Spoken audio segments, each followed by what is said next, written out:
बादशाह महल बनाने जा रहा था। एक गरीब बीबी रहती थी, उसकी झोंपड़ी बादशाह के महल के नक्शे में आती थी। बादशाह ने कहा, बीबी मुंह मांगी कीमत ले लो, खाली कर दो ये मकान।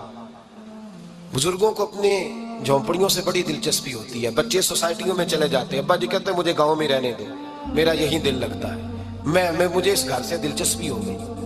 अम्मा कहने लगी, बादशाह मैं यहाँ ब्याह के आई थी, खामद इंतकाल कर गया, औलाद अल्लाह ने दी नहीं, मैं पका हुआ फालू, गिर जाऊंगी तो तेरा ही है, लेकिन मुझे इस आशियाने में रहने दे, ये घोंसला मैंने तिनका तिनका करके बनाया है, मुझे रहने दे, ना मुझे निकाल। कहने लगा मेरा नक्शा खराब होता है।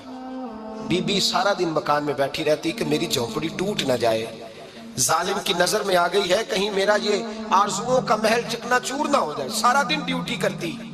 बादशाह ने भी 2-4 सिपाही खड़े कर दिए, जब घर से निकले तो बिल्डोज कर देना, मकान को गिरा देना। वो खातून कितनी दिन बंदा बैठ सकता है। एक दिन सरे शाम घर से निकली, 2-1 घंटे के बाद वापस आई तो मकान गिर गया था, दीवार बन गई थी। हजरत वहाब इब्न मुनब्बे फरमाते बस उसने दुआ की तो रब करीम ने वो शहर सारा तबाह कर दिया। उस बीबी ने 2 जुमले कहे तो उलट पलट दिया वो सारा शहर।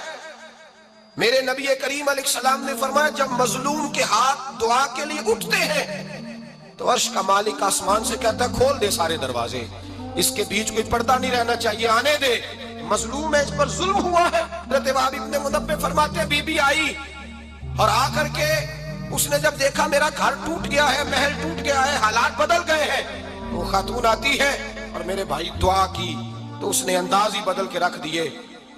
मकान से निकली तो मकान टूट गया। अब फरमाते हैं वापस आई तो हाथ फैला के पता क्या कहती है, कहती ऐ अल्लाह मैं तो मौजूद नहीं थी, बता तू कहां गया था।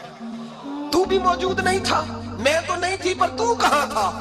बस रब करीम ने हजरत जिब्रील को हुक्म दिया, फरमाया ये बस्ती उलट दो, सारी तबाह कर दो, ये लोग नहीं रहने चाहिए, जो जुल्म तो सहते हैं, बगावत नहीं करते, नहीं रहने चाहिए।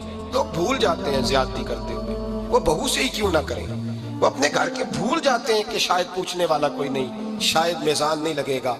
मेरे नबी करीम सल्लल्लाहु अलैहि वसल्लम ने फरमाया, जुल्म से बचो, ये कयामत के अंधेरों में से एक अंधेरा होगा। जिंदगी में ज्यादती ना करें। अगर थोड़ी देर के लिए कोई चीज बर्दाश्त कर जाएंगे तो वो फायदा दे जाएगी, कुछ देर के लिए अगर सह जाएंगे तो नफा मिल जाएगा। सहने की कोशिश करें लेकिन ज्यादती ना करें।